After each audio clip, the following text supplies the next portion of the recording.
Hi there, I'm Allison. Hi, I'm Jessica. How are you doing? I'm good, Jessica. What brings you into therapy today? Well, it's kind of a long story. I'm not really sure where to start.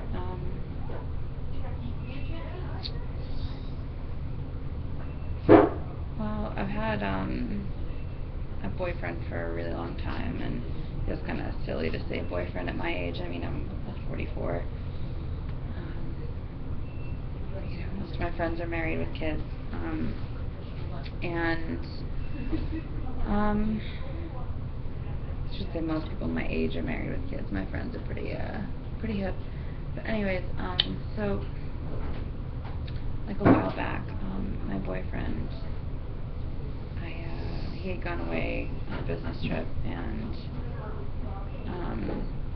while he was gone, I used his computer, and I found out that he had been looking at some really disgusting stuff, and some pretty violent type of porn, and it was really upsetting to me. And so at that point, I kind of just didn't really pay much attention to it. And then I know I didn't go looking for it, but I just happened to see it. Once I saw it, it kind of opened a big Pandora's box of stuff. And well, I ended up finding out that he's been cheating on me. I looked at his phone when he came back, and it looks like the business trip was more of a pleasure trip. And he's been seeing someone that's half our age. He's my age. And ever since then, I've just been feeling like my life's a mess. Yeah. It sounds really difficult, and it sounds like that you must have been pretty devastated looking through his computer and seeing those disturbing images. Now, I heard you say seeing that kind of opened up a Pandora's box of stuff. Mm-hmm. What did you mean by that specifically? My mind just started racing. I mean, I thought to myself,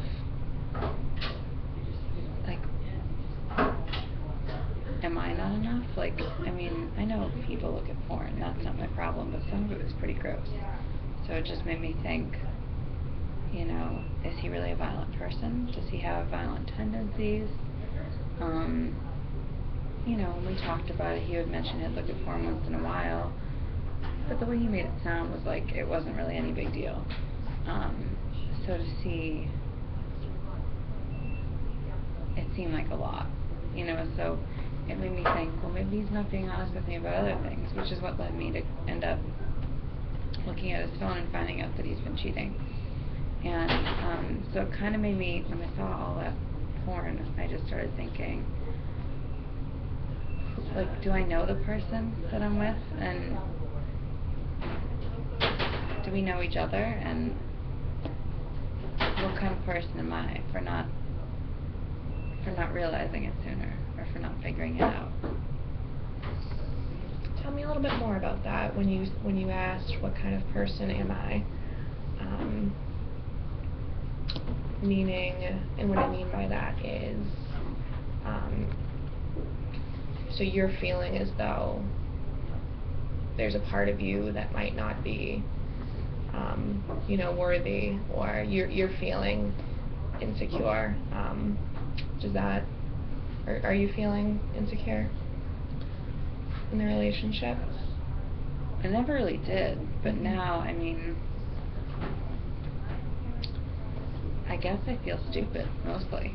I mean, I've always been really independent.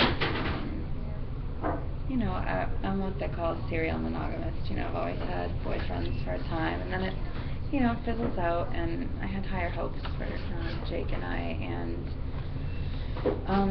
I guess when I think about what I saw, and I think about it in relation to me, it's like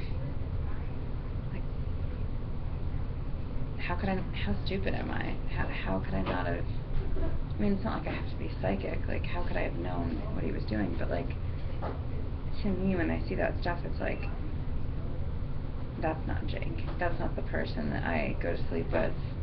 That's not the person who, has helped me through surgeries and chronic pain.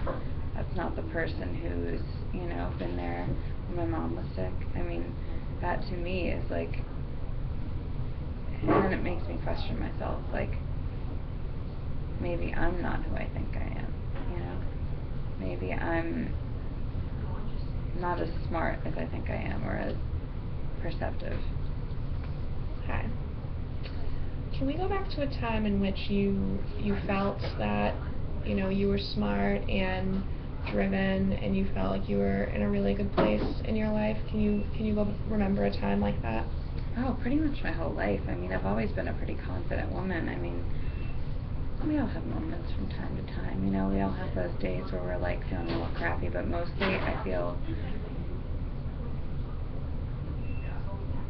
good single. I feel good in relationships. I would say the last time I felt this way was, before, maybe a month or a few weeks before that business trip. My gut just told me something was off, and I couldn't put a finger on it. But before that, yeah, I mean, I go skiing a lot. I go skiing in Europe, and I think when I'm in that environment, I really feel confident and kind of on top of the world. And at work, I mean, I know I do a good job at work, and it reflects in everything there. And even though it's not always appreciated, I'm confident about what I contribute. That's great. It sounds like, from everything you're telling me, you're a very confident and successful person. And, it sounds like that you've been happy in this relationship for a while. Mm-hmm. But, obviously I'm also hearing that this event, it was kind of disturbing to sort of find things like that, because as you're also saying, you're sort of questioning your judgment a little bit. You're asking yourself, how did I not see this? Yeah. So that must be really, really difficult. Have at any point you discussed this with your boyfriend at all? No. I actually thought when I found out about the cheating, I thought I would pop off. I thought as soon as he gets out of the shower, because I looked when he was in the shower, looked just fine. I thought as soon as he came out of that shower, I was just going to explode and tell him I was leaving, or tell him he had to leave, or something. But I found myself like strangely calm, and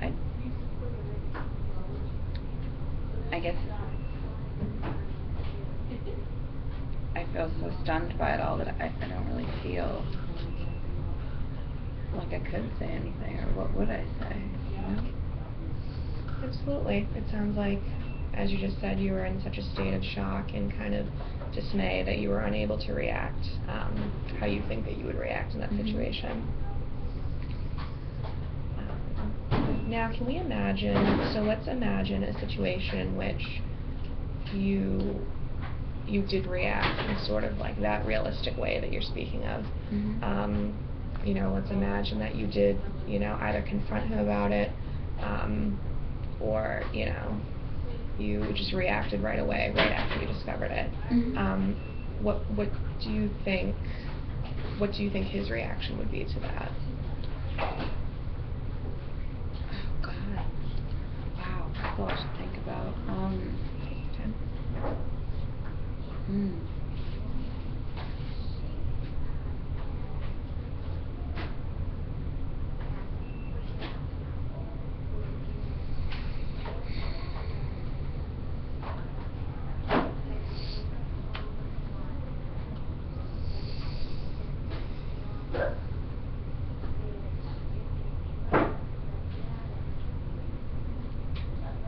I think he'd be mad at me. You feel that he would be mad at you for what specifically? For violating his privacy. I mean, I wouldn't even know about this if I had just kept my hands and my himself. And I guess he has a right to be mad. Do you remember what kind of compelled you to go through his things? Well, with the email while he was gone on his computer, that wasn't intentional. I didn't mean to, but I feel like, you know how I said something, there was a gut feeling for a few weeks before that? Mm-hmm. I swear that I didn't intentionally look, but that gut feeling was there. And so maybe where, you know, I would have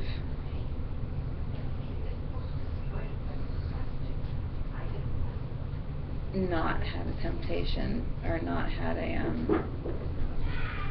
where I would have just signed out, you know, not logged him out instead of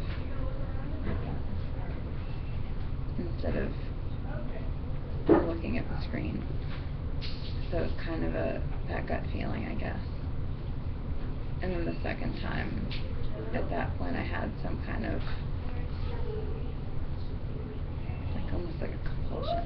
I felt like I couldn't control it, really. Like, I had to know.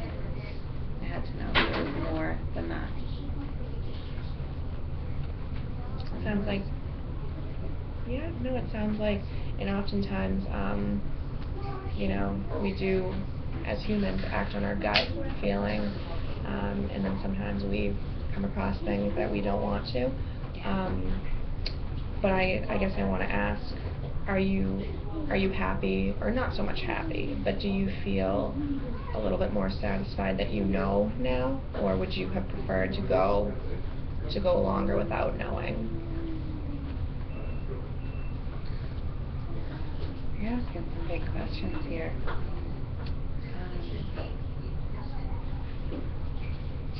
You know, I'm glad I know, ultimately, because I was considering a life with this person, you know, I mean, I know it's I've kind of had boyfriends and whatever, but we've been together for 3 years, one of my longer relationships, and, you know, there was no real indication of any kind of trouble, so the fact that it was able to be such a secret that I had no clue, and it seems like it's been going on for a while from what I saw, so, I mean, they say knowledge is power, right, and, you know, I've always been really confident, and, I mean, this has changed everything. My behavior's been totally out of whack since this happened, but ultimately I'm glad that I know. So now are you feeling, at this point, are you feeling less confident now? I don't know.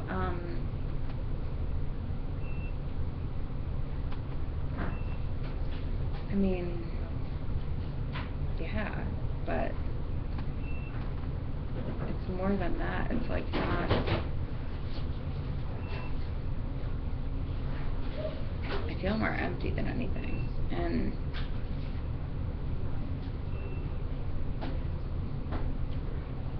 I haven't really been eating. I've been working out a lot, just feeling like maybe, I mean, this girl, she's half my age.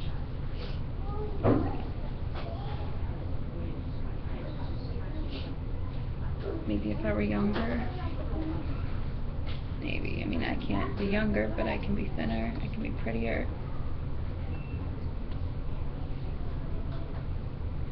I can be less.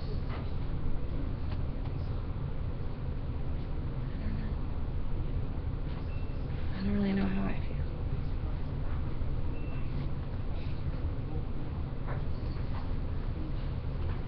So it sounds like right now, you know, you're in a state of, and as we discussed, you went from feeling very confident in your relationship to feeling not so confident. So is that, do you feel like, what would you call sort of, if you could give sort of this problem, this state of mind and being a name, what do you think that you would call it?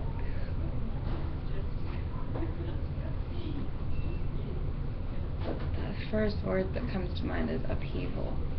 You know, Upheaval? it's just,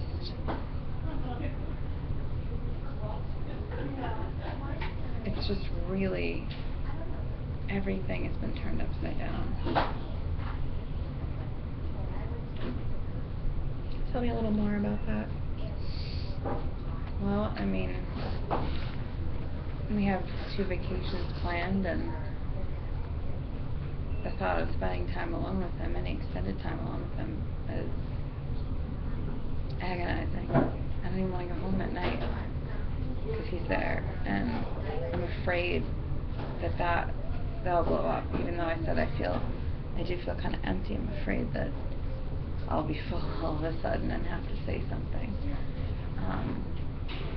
At work, everything seems fine on the outside, but on the inside, it's all I can think about. I think about my home.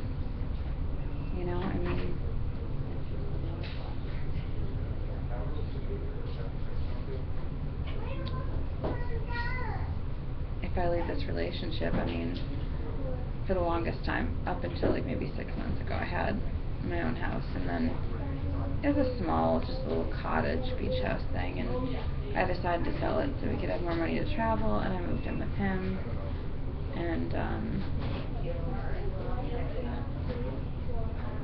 I have the means to find a new place to live, which I guess I feel lucky for, but I guess I'm just assuming this is gonna end. Everything's different now. A few weeks ago, I was in a loving, happy, healthy relationship, and now I'm being cheated on by somebody who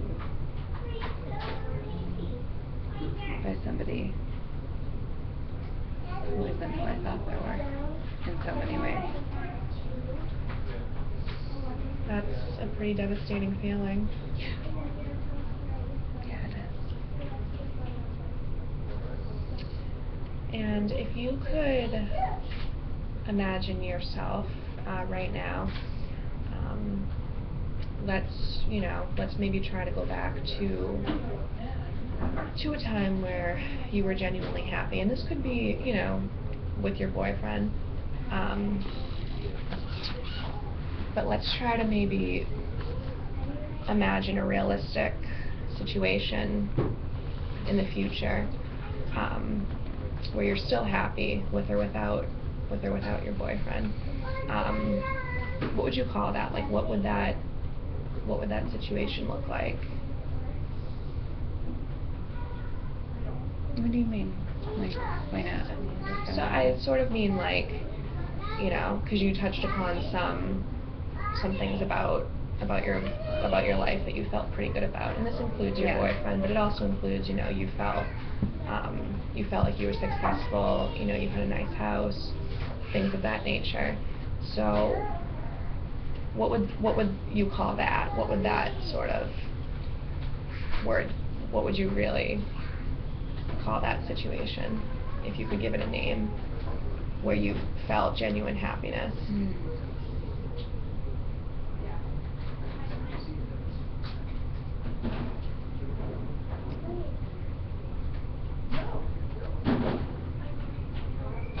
Contentment. Content? You felt content? Yeah, felt in control of things. I felt things seemed easy. A lot of people have some pretty hard lives, and mine isn't all that difficult, and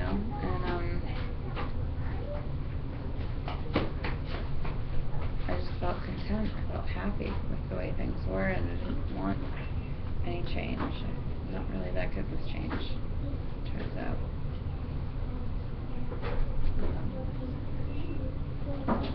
Yeah, I felt content. And what do you feel that you're in a position to get to a place where you will feel content? What changes do you think that you can make in order to get back to that point? I have no idea.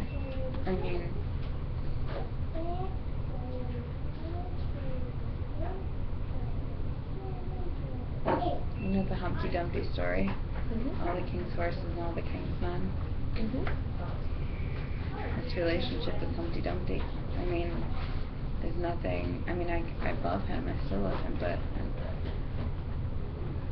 the amount of effort I would have to put in for the confrontation to happen. And I did something that betrayed his trust, so now he would have leverage. So even if we wanted to fix things, it would take so much. I don't know what, it's like everything that came before, everything before this, I can't have it all back again. I don't think I could get back there. And why do you feel like you couldn't get back there?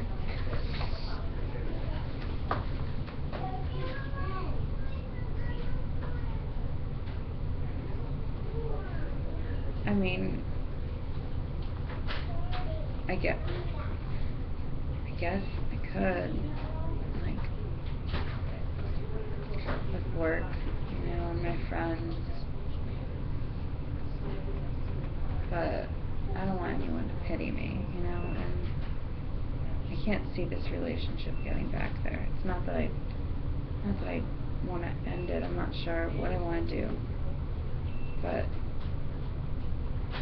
that's part of the issue is I can't be trying to find contentment when I don't even know what I want to happen or how to approach all this. Well, and just kind of rewinding back to when you said you don't want people to pity you, can you touch a little bit more upon that? Does that come from somewhere in your life, or is it just sort of like, are you just sort of using it as an expression in the moment, or do you feel, or does that come from a deeper place?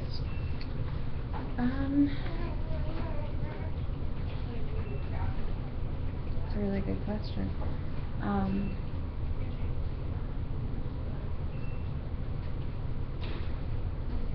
I guess I feel like, I mean, I've always had a lot of friends in different circles. I feel like you know, some people will have like that like one group of like really close friends or whatever, right? And I've always been someone that does a lot of different things, a lot of different activities, has different interest groups, and you know, I have a couple really close friends. Mostly I have a lot of like acquaintance type friends, you know, people I see on occasion, a few times a year, maybe not even that much. I talk to a lot of people by text and phone and just kind of keep in touch and shared interests. And you know, a lot of those people have begun to have kids, or well, not begun, I mean, they've married and had families, and you know, when I see some of those people, there's this kind of unspoken judgment, or like a pity for me. I've never really seen it as pity before, but it kind of makes sense now, that I don't have kids, and that I mean, I'd like to be married with kids. My ship might have sailed, but you never know. I wouldn't say I feel judged, but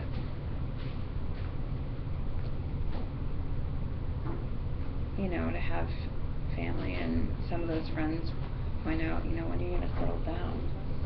Or like, I went to a cousin's wedding and I noticed that everyone there, all my family members who were, you know, grown, had a partner. There were plans, and this was 2 years ago, and Jake and I had just gotten together, you know, it's been a year, and I brought him, and they were asking, you know, questions about us, and plans, and I remember thinking at the time,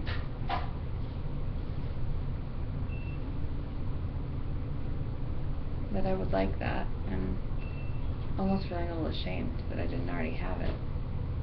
And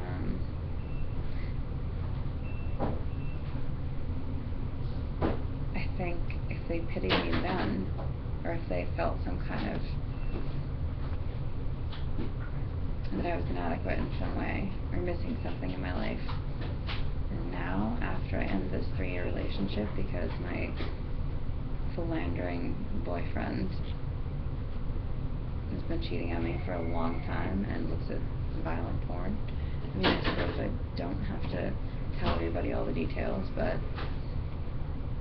I mean, just the fact of we're not together anymore, or there's a problem in our relationship. I mean, if that doesn't make people feel sorry for me, what would?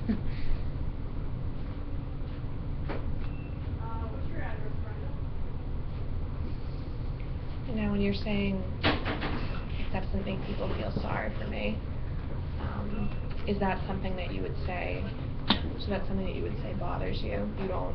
You would rather have people look at you as being in a stable place, as opposed to having struggles. Mm-hmm. I think that's a pretty common feeling that we get. I think that we want to be looked at as strong and having everything together, and I think that if others see us, in a state in which we are struggling or which we are having problems, I think that it makes us feel sort of less than. Like, we would rather be looked at, as kind of having our lives together, and not, we all kind of worry about that judgment. Mm-hmm. So that sounds like that's sort of what you're saying. Yeah. Yeah. I mean, if I lost my job or something, whatever, I mean, I'd probably make light of it. Or if, I have chronic pain and stuff, and it's some people would probably, look at me as like, oh, that sucks, that must be hard for you, but I really pride myself in being strong and being able to still do things and be active, and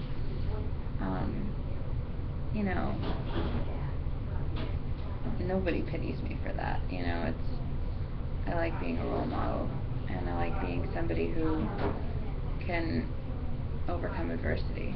But I guess I just see this situation as so different. Because you can't overcome it in the way that you want to. Yeah, I guess that's pretty much exactly it. It's out of my control. I mean, I can control what type of doctors I see and treatments I get, and even though I can't control the fact that I live with pain, I can definitely control, how I manage it, how I handle it, how I express myself, how I live with it. But I can't control this person who did this thing to me, and the fact that I have this relationship, and the only power I have now is the power to either sit on my feelings and see what happens, or to have this confrontation and then deal with huge consequences. So it sounds like control is important to you. Yeah. I mean, I don't think I'm like a control freak or anything, but I want to look a certain way. I want to look the way I want to look. I like to, this probably sounds like I'm just so fake or whatever, but I like to control what people see of me. I mean, I can be vulnerable. It's not that. It's just, I like people to see what I want them to see.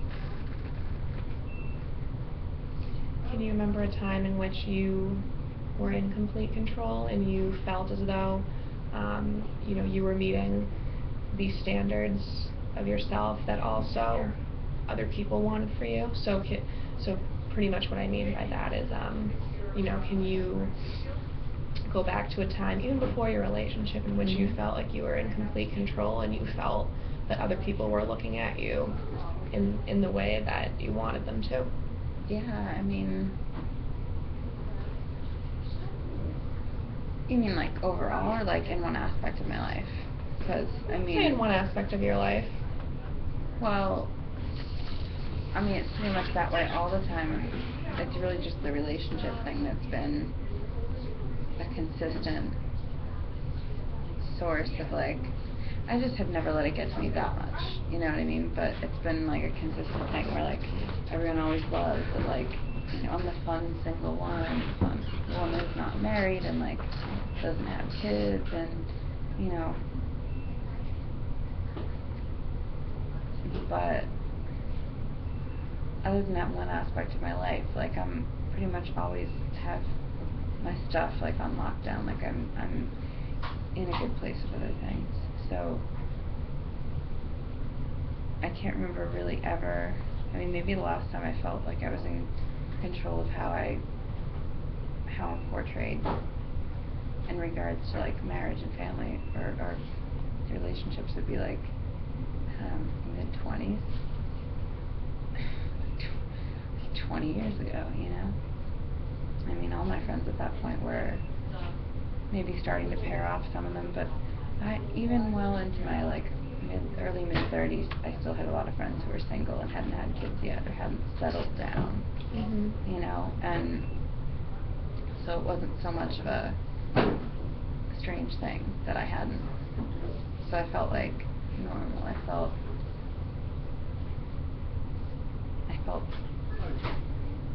that I had control of being and coming off as a strong, independent woman who didn't need like these trappings of life, you know, to feel good, to feel validated.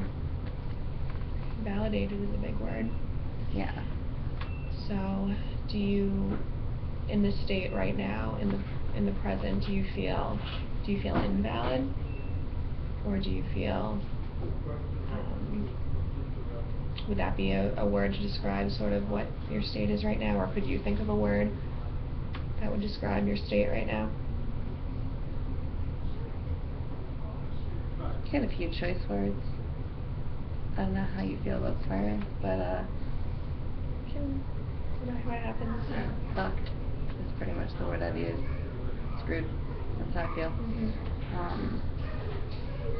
But yeah, I do feel invalidated. I feel like everything I've kind of worked so hard to build, and everything that I've been like known for, you know, in terms of that like relationship with my friends, you know, it's like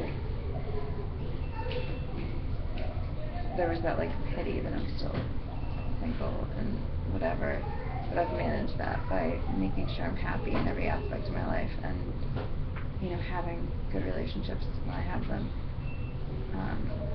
I've never had anything go down in flames like this before. Never had anything like this happen.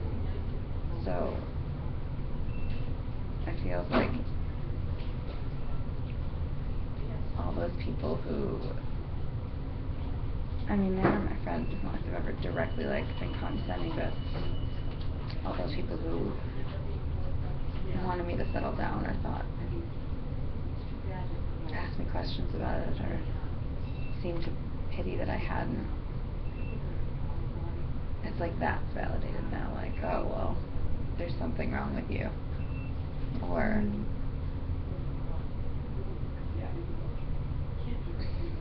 like poor you. Fuck that.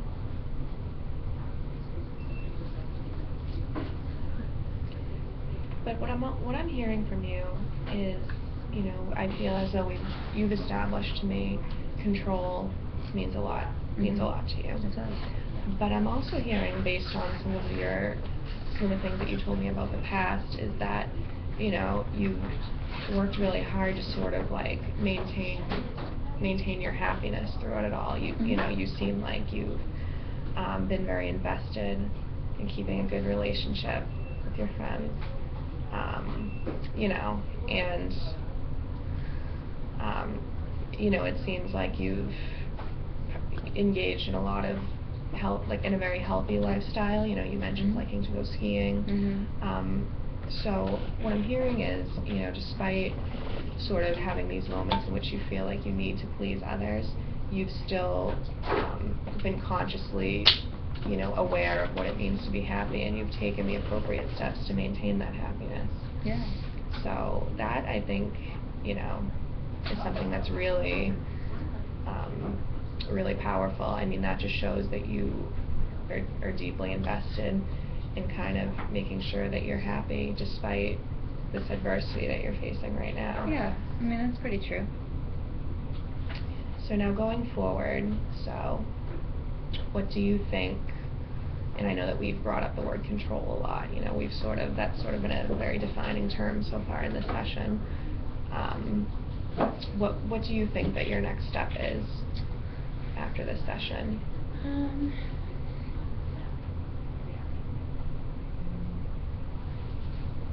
Well, I guess I don't have control over what shit Jake looks at online. I don't have control over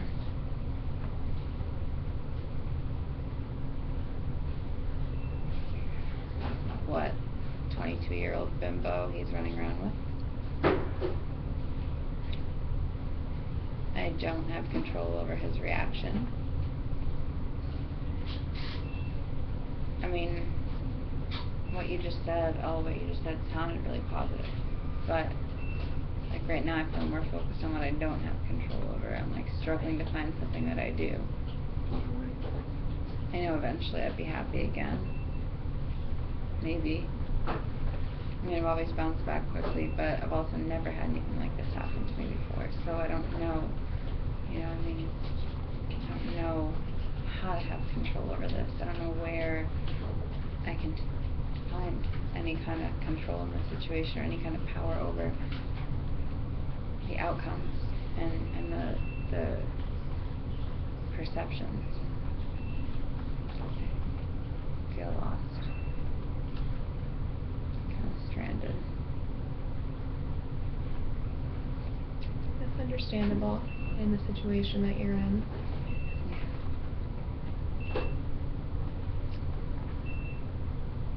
But I think that, you know, going forward, it sounds like you have the resources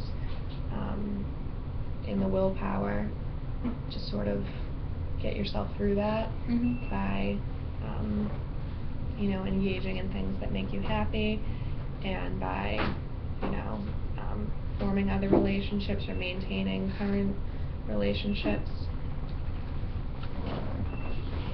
Yeah. I guess.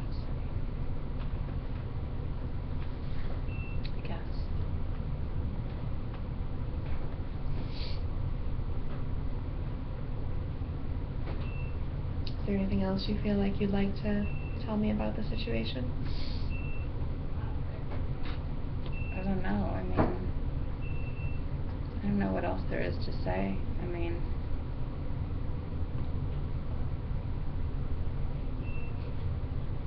I think, you know, from what I'm hearing from you and throughout this whole session, a lot of what you said has a lot of power in it, and a lot of, you know, opportunity for you to take the initiative, and for you just sort of make your way, you to sort of find your own way, which I believe that you've already found throughout everything that you've told me. So what do you think I should do? I mean, you seem to understand pretty well, but like what, I mean,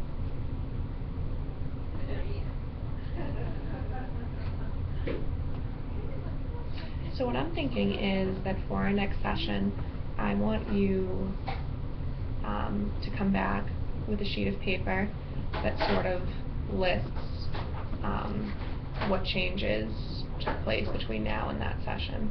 So what I think would be a good idea is if immediately after this session, if you would be interested in it, if you would want to write down pretty much almost like a letter, sort of a letter to yourself. And you know, you can include in this letter pretty much everything you told me. It could be venting, it could be, you know, it could be a little bit critical if you feel as though that's something that's helpful. If you feel like you want to criticize some parts of your identity a little bit, but then I also want you to write down what you think,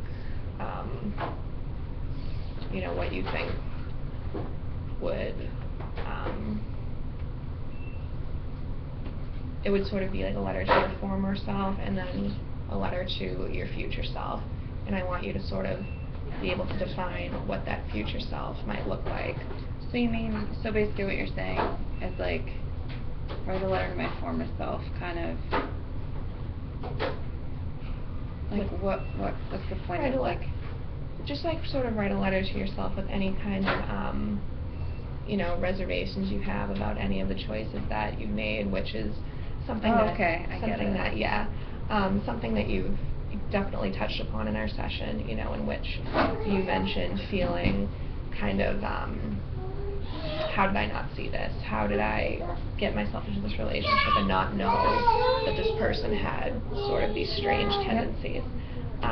And then so like the second letter is more like, what can I do to kind of deal with the reality at hand, right? And sort of write some sort of realistic approaches that you would like to sort of take, and then you can bring that back to our next session, and then we can kind of go from there.